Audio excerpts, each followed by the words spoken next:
August 7th will mark National Lighthouse Day. It's the perfect time to pay tribute to what have been called historic beacons along Michigan's coastline. Here to tell us more about the many lighthouses here in our state is historian and author Diana Stampfler. How you doing? I'm doing great. This is like my favorite holiday, I think, of the whole state of Michigan, right? Right. And you have been researching Michigan's lighthouses for more than 2 decades now. You've actually written 2 books about them. How many are there exactly in our state? We have 129 lighthouses in Michigan, and that's more than any other state. But if you also take into account that we have more miles of freshwater coastline than any other state, it kind of goes hand in hand. But our lighthouses are truly, I think, the most iconic thing about the state of Michigan. And I'm honored to be able to research them and talk about the stories of them and their keepers.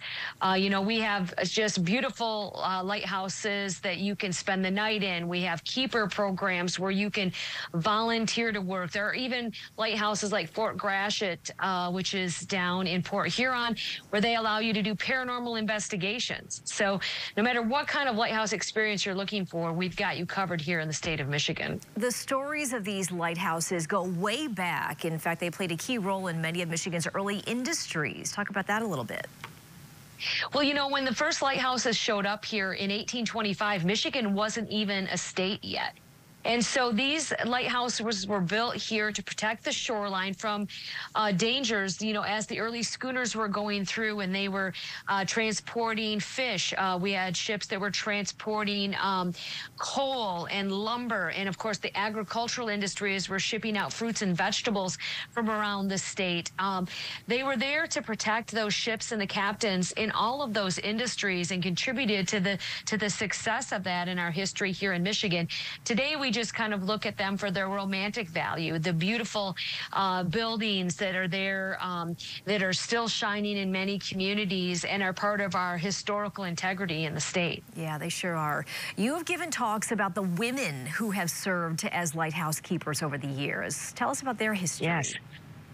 Well, our earliest noted keeper of record in terms of being recognized by the federal government was Catherine Shook, and she served at the Point au Barques Lighthouse over in the tip of the thumb, pointed in 1849. And one of the most amazing things about these female keepers is that they were paid the same as men in the 1800s. Now, lighthouse keepers didn't make a ton of money, but the women worked side by side with the men. They were paid the same, and I think that's just truly an amazing part of the story. One of our most recent keepers was a woman by the name of Frances Johnson, and she served into the early 1950s at White River Light Station in Whitehall. I got a chance to meet her several years ago, and she was such a fun, spunky lady. And even though she was only a lighthouse keeper for 7 or so years, the experience stayed with her her entire life. And it's just these empowering women. They were multitaskers.